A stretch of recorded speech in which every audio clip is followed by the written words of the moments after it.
பறிமுதல் செய்யப்பட்ட அரசு அலுவலகங்களில் நிறுத்தப்படும் வாகனங்கள் திருடு போவது மாவட்ட நிர்வாகத்திற்கு வெட்கக்கேடு என்று உயர்நீதிமன்ற மதுரை கிளை தெரிவித்துள்ளது.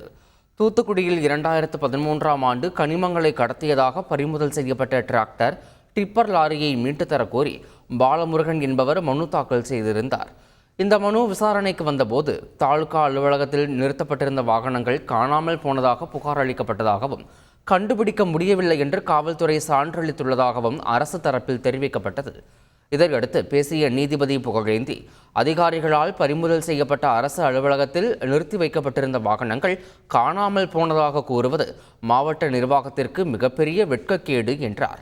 புவியியல் மற்றும் சுரங்கத்துறை அதிகாரிகள் உள்ளிட்ட தவறு செய்த அதிகாரிகள் மீது உரிய நடவடிக்கை எடுக்க வேண்டும் என மாவட்ட நிர்வாகத்திற்கு அறிவுறுத்தினார்.